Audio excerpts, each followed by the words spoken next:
Hi, and welcome to another demo. This is a follow-up to the other demos that we've already created and made available. In this demo, we will show how we can add or attach a disk to an existing LXD machine. In our previous demos, we created an LXD virtual machine and call it V1. In this demo, we will attach additional disks to it. So let's jump into the demo. Suppose that we have as we said, an LXD virtual machine that we want to attach an extra disk to. Having an additional disks give us a lot of possibilities, such as partitioning um, the operating system from the data and putting the data on a separate disk. It also gives us the opportunity to have a flexible storage management system, such as logical volume management and RAID that we will delve into in this course at a later stage. But the point is that we will see how LXD, when we have LXD virtual machines, how LXD can help us attach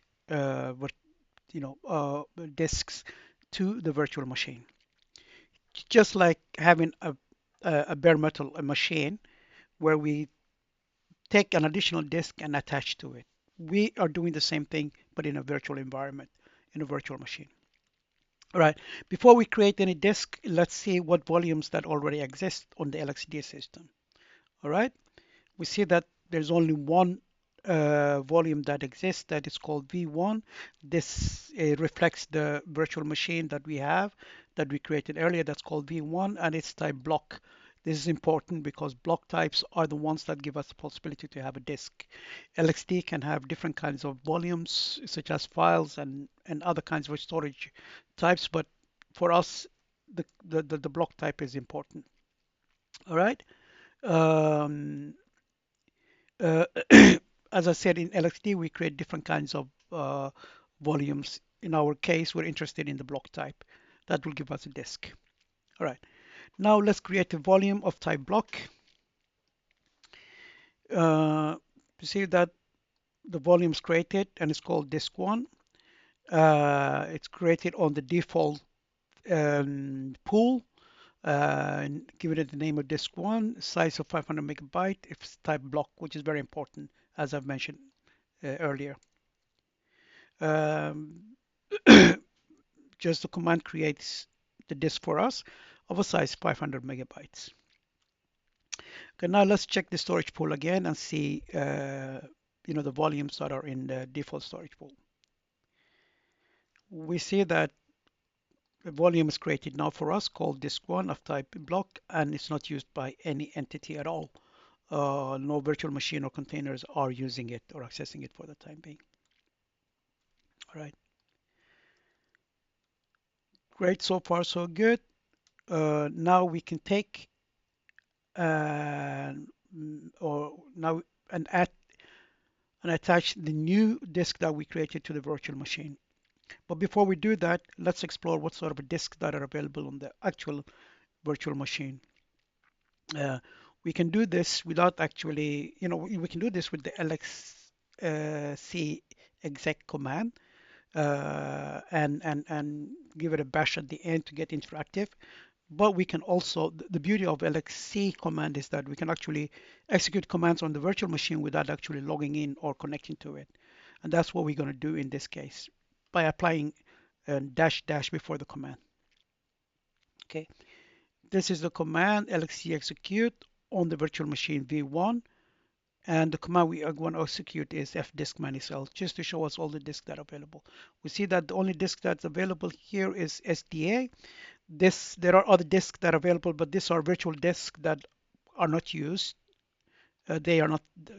They are disks that are not used for data, but the one that is used is the root disk that's available here. And here we see it's a size of 5 GB. That's the one that we specified, the size that we specified when we created the virtual machine. And we see here the Linux file system is on the root here, and there are two other partitions, the boot partitions and the EFI partition. at all. But we don't see any other SD type because Linux, this is the first physical, simulates the first physical hard disk, and it will give it the name SDA. The next one, when we add and attach a hard disk, it will give it the name device SDB. So let's continue. Now let's attach the disk that we created, the volume that we created as disk to the virtual machine. We can do that with the Linux config command, which says add onto the virtual machine v1, the disk 1 of type disk, in the pool default, and the source is disk 1. All right, the device is created. All right, now let's check if it's attached to our VM. Well, we see now here we have the device SDA, which is QEMU, which is the virtualization hypervisor that LXD uses. This is the SDA hard disk, and we see we got another hard disk, which is device SDB. That's good, which is 500 megabyte as we specified it here earlier when we created it. Good, wonderful. We see that the disk shows up. Oh, never mind the typos. I see that there's a typo here and there's a typo here. But anyway, the device, the disk shows up as device SDB. That's how Linux naming convention for hard disks. All right. If we want to add additional disk to the VM, we have to go through the same process. Create a volume and then LXC config command to add the disk. But make sure that you don't use the same name. You will get a warning, but don't use the same name. Use a different name for the disk. For example, you can call it disk 2. All right. In other demos, we will see how we can when we delete the virtual machine, uh, the volume will stay and we can use it in another virtual machine. But if you want to delete the volume as well, we'll see how we can do that. Great. This concludes this demo. Bye bye.